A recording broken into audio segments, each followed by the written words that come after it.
C'est l'heure du sonneur. Et vous le savez, d'ailleurs, les pêcheurs sont tous en difficulté. Un syndicat s'est fait plus entendre que les autres. L'Union française des pêcheurs artisans, UFPA, proteste contre l'interdiction de la Commission européenne de pêcher dans le golfe de Gascogne. Pour rappel, depuis le 20 janvier et pour une durée d'un mois jusqu'au 23 février exactement, les activités de pêche sont interrompues dans le golfe de Gascogne par la Commission européenne au prétexte de la protection des dauphins, dont certains finissent accidentellement dans les filets des pêcheurs. Cette décision s'accompagne d'une obligation pour certains navires de s'équiper d'un dispositif d'effarouchement pour faire fuir les fameux dauphins, ainsi que de caméras embarquées destinées à des études scientifiques. L'Union française des pêcheurs artisans conteste cette méthodologie, les conclusions du laboratoire également sur lesquelles repose cette décision Pélagis et propose ses propres solutions. On va en parler justement tout de suite parce que nous sommes avec deux hauts représentants de cette Union française des pêcheurs artisans. Nous sommes avec Jean-Vincent Chantreau, bonjour. Bonjour. Et merci beaucoup d'être avec nous ce matin, d'avoir pris le temps de venir en studio. Vous êtes secrétaire général donc, de l'UFPA, l'Union française des pêcheurs artisans. Et nous sommes également avec David Le Guintrec. Bonjour à vous. Bonjour. Et merci beaucoup d'être avec nous. Vous êtes le président de l'UFPA. Alors peut-être Jean-Vincent Chantreau, puisque nous avons pu discuter un tout petit peu en coulisses, comme on dit, vous me disiez, ils veulent nous tuer. Est-ce que vous pouvez nous expliquer exactement ce qui se passe ? Bien, en fait, il y a un constat qui a été fait depuis plusieurs années, que le nombre d'échouages de petits cétacés dans le golfe de Gascogne, mais sur d'autres façades maritimes, augmentait. Et donc la question s'est posée de savoir quelle était l'origine de ces mortalités. Donc, pour ce faire, la Commission européenne a nommé un organisme de recherche qui dépend de l'Université de La Rochelle, qui est le laboratoire Pélagis, de manière à pouvoir apporter une explication rationnelle à l'augmentation de ces échouages. Et Pélagis, donc, en a conclu que 80% de ces mortalités et de ces échouages étaient dus à des capteurs accidentels de dauphins.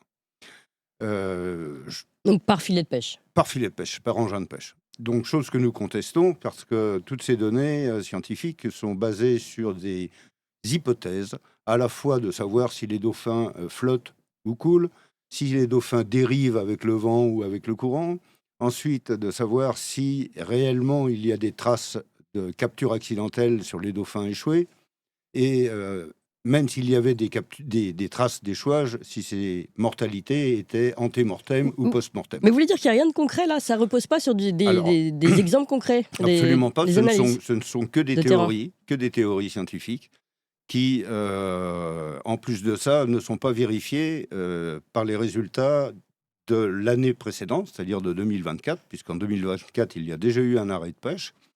Et que, contrairement à ce qui est annoncé par le gouvernement, par les ONG et par tout le monde, qui nous affirme qu'en un an, il y a eu une diminution par 4 des captures accidentelles, c'est totalement faux. Si vous prenez les données même de Pélagis, on se rend compte qu'en janvier, février, mars 2024, au contraire, il y a même eu une augmentation de ces échouages.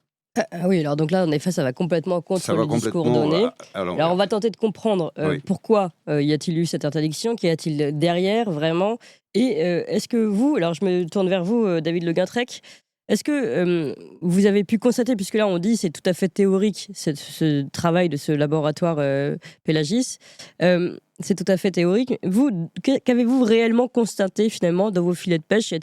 Avez-vous l'impression que vous pêchez plus de dauphins que d'habitude ? Y a-t-il en effet un déboussolement de ces cétacés ? Comment vous l'interprétez, vous qui êtes sur le terrain ?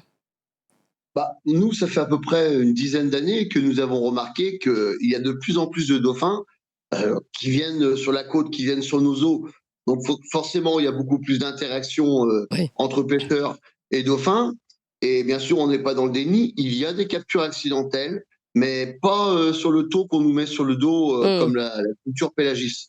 Donc voilà pourquoi on est vent debout et qu'on n'accepte pas ces fermetures, alors que on aurait pu totalement les éviter aussi en mettant des solutions qui existent déjà, tel l'appareil l'effaroucheur par exemple, et plus d'autres solutions qui auraient pu s'apporter en plus de cet appareil-là, c'est-à-dire du matériel de pêche, des cordages avec des boules intégrées dedans, puis des petites billes, pour que le dauphin puisse entendre justement qu'il y a du matériel, et puis bon, ben voilà quoi. Mais on n'est pas justement comment dire, les pêcheurs auto que préconise Pélagis, tout simplement. Ouais. Alors comment vous comprenez, là d'abord, ce mensonge? Vous dites finalement, vous expliquiez que les données données par ce laboratoire prouvent elles-mêmes que le discours officiel est faux et que finalement les pêcheurs ne sont pas responsables de cette déperdition des dauphins, puisque finalement, même quand il y a eu ce mois d'interdiction de pêche la dernière saison, finalement ça a été pareil, les chiffres étaient les mêmes, voire pires. Donc qu'est-ce qui se cache derrière? Pourquoi cette interdiction? Est-ce qu'il y a autre chose finalement? Est-ce que c'est des raisons financières? Est-ce que c'est des raisons commerciales, internationales? Comment vous le comprenez, Jean-Vincent Chantreau? Alors pour vous dire, tout d'abord, c'est que, comme le précisait David, c'est que nous ne sommes pas dans le déni. Il y a bien évidemment des captures accidentelles de petits cétacés dans le golfe de Gascogne et ailleurs, mais à un taux nettement inférieur à celui qui est admis par la Commission européenne. Ouais, alors peut-être juste, quand vous dites qu'il y a bien des captures, expliquez-nous comment ça se passe. Tout le monde ne sait pas forcément comment ça fonctionne, quelle taille de navire vous avez et Alors, comment... Oui. Les navires de la pêche industrielle en France sont classifiés en fonction de la taille. Et en France, la législation cite ces bateaux comme ayant moins de 25 mètres. Donc ce sont des petits bateaux, ce ne sont pas des bateaux de 90 mètres ou 100 mètres, tels que les navires de pêche ou les chalutiers industriels qui opèrent en Manche. Donc ce sont des bateaux qui ont un équipage réduit, qui font des marées à la journée et qui viennent délivrer du poisson frais dans les criées et participent donc à l'autosuffisance alimentaire de notre pays. On va en reparler, c'est fondamental. Alors, intérêt, contre-intérêt, pourquoi imposer aux pêcheurs artisans, qui représentent une minorité, des arrêts de pêche? C'est simple, à qui profite le crime, va-t-on dire? Bah oui, alors à qui? Eh bien, c'est simple, vous savez, en France, on a deux structures de pêche qui existent, la pêche industrielle et la pêche artisanale. La pêche industrielle, tout le monde dit « Ah, mais ce sont des chalutiers qui viennent de l'étranger, qui viennent exploiter nos stocks, etc. » Il faut savoir, c'est qu'une grande majorité d'entre eux sont gérés par des entreprises françaises, basées dans le nord de la France, à Boulogne-sur-Mer, par exemple, mais dont l'actionnariat est à 100% néerlandais. Ah bon? 100%. Et ces sociétés françaises qui pratiquent la chalut industrielle sont aussi actionnaires à 100% d'autres sociétés basées en Angleterre, etc. Et aujourd'hui, le monopole de cette pêche industrielle, chalutière, ce sont les Néerlandais. Donc la France, aujourd'hui, accorde des quotas de pêche à des entreprises, bien évidemment françaises, mais dont le bénéfice économique revient aux Pays-Bas. Aujourd'hui, si vous devez limiter la pêche artisanale est confrontée à plusieurs problématiques. Donc finalement, c'est vous, la pêche artisanale. L'éolien. Ah oui. L'éolien maritime, on nous impose des zones au large de nos côtes dans lesquelles nous n'avons plus le droit d'aller pêcher.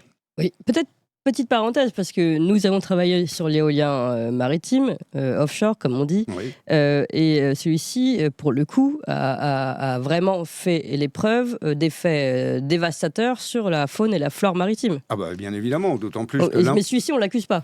Ah bah on ne l'accuse pas parce que derrière, il y a forcément des intérêts financiers monstrueux. Pour parler uniquement de ce thème, par exemple, il faut savoir que les préfectures de région, aujourd'hui, donnent des dérogations aux structures d'exploitation éolien pour aller à l'encontre de la directive Habitat, censée protéger les espèces en danger. Oui, on est obligé de faire des dérogations, sinon ça ne rentre pas dans Donc, on se marche sur la tête. Oui. En parallèle de l'éolien, vous avez l'exploitation des granulats, vous avez la mise en œuvre d'aires maritimes protégées, etc. Ce qui fait qu'aujourd'hui, l'espace de pêche pour les pêcheurs artisans se réduit de jour en jour. Il est très réduit, oui. Mais alors pourquoi il n'est pas pour la pêche industrielle? Alors, écoutez, la pêche industrielle, c'est une pêche qui, aujourd'hui, est représentée au Comité national des pêches, qui est censé défendre l'ensemble des pêcheurs français en majorité.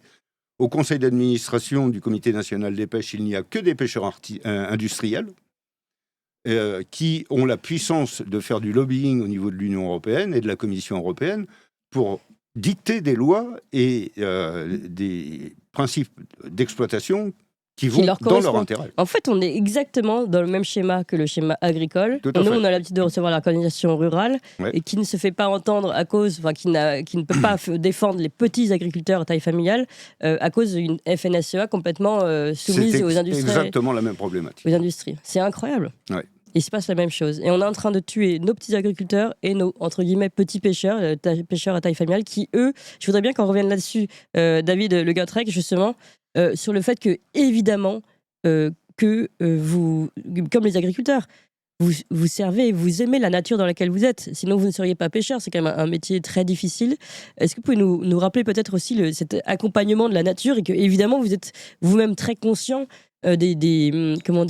des objectifs et des tensions, on va dire, qui se jouent du côté écologique sur la mer. Justement, on parle d'écologie, il faut bien se dire une chose, c'est que le pêcheur sur l'eau, c'est le premier écologiste sur l'eau. Donc, nous, on est là pour justement protéger la biodiversité, protéger justement les espèces que nous pêchons, parce que nous voulons en vivre, donc forcément, on ne veut pas les tuer. On a quand même mis des règles en place pour justement continuer à en vivre de notre métier. Donc, forcément, on n'est pas du tout là pour massacrer la nature, ni la tuer, bien au contraire. Ouais. Alors, je voudrais, dernier sujet, mais c'est absolument passionnant. Je pense qu'il faudra qu'on fasse je vous propose qu'on fasse un échange, mais avec les agriculteurs, et pourquoi pas que vous vous associez, en fait, pour mieux vous faire entendre. Quand on parle d'autosuffisance en France et de souveraineté alimentaire, qui est le même sujet finalement que pour les agriculteurs, tous les deux, ici, vous représentez en effet une souveraineté alimentaire et un produit de qualité. Jean-Vincent Chantreau, est-ce que vous pouvez revenir là-dessus? Et le fait que si vous disparaissez, c'est aussi cette souveraineté qui disparaît. Bien sûr, ce qu'il faut savoir, c'est qu'en France, entre 70 et 80% des produits de la mer qui sont consommés sont des produits d'importation. Alors bien évidemment, il y a une grosse catégorie qui est le saumon. Le saumon est le principal produit importé, il n'est pas produit en France. Mais parallèlement à ça, vous avez tout le reste des poissons qui sont importés et qui rentrent en distorsion de concurrence avec les produits français. Pourquoi distorsion de concurrence? D'abord parce que les pays tiers qui exportent leurs produits ne suivent pas les mêmes règles écologiques, n'ont pas les mêmes contraintes de production, n'ont pas les mêmes contraintes sociales ni sociétales. Et aujourd'hui, forcément... Là, on parle au-delà de l'Europe ou déjà en Europe? Alors, déjà en Europe, mais bien évidemment au-delà de l'Europe. Oui. Et vous comprenez bien que quand l'Espagne importe un produit de la mer qui vient de Oman ou qui vient d'Afrique ou de n'importe où, une fois qu'il est rentré sur le territoire européen, il est labellisé européen et il circule partout. Donc, il faudrait, ad minimum, que les prix d'importation des produits de la mer, mais des produits agricoles en général, que ces prix rendus France soient au minimum comparables au prix qui est payé aux producteurs français. Évidemment. Or, ce n'est pas le cas. Oui. Donc aujourd'hui, vous avez des prix d'intervention dans les criées, mais aussi dans les coopératives agricoles, qui sont supérieurs aux prix d'importation. Et vous comprenez bien qu'une grande surface et qu'un distributeur va préférer le profit plutôt que de faire vivre des économies qui participent à l'activité et au développement régional. Évidemment. Et qui, au passage, sont intéressés, au paysage, à la mer, à la défense de la nature, ce qui n'est pas le cas, on l'a compris, des grosses industries. C'est très intéressant et ce parallèle est très éclairant sur ce qui se passe entre l'agriculture et les pêcheurs. Et je vous propose qu'on revienne dessus pour une prochaine émission. Merci beaucoup en tout cas pour ce premier éclairage. Jean-Vincent Chantreau, secrétaire général de l'Union française des pêcheurs artisans, et David Le Guintrec, président de cette Union française des pêcheurs artisans. Bon courage d'ici là, on a compris, c'est très très difficile. Empêcher de travailler aujourd'hui, et déjà d'habitude, on a vu cette concurrence déloyale qui sévit tous les jours. Merci à vous, Merci. Bon courage et à très vite sur Toxa. En attendant, chers amis sur Toxa, vous savez ce qu'il vous reste à faire? Vous achetez français, le poisson français à la criée française. Déjà, ça pourra soutenir un peu mieux nos pêcheurs français et toute la qualité qui va avec.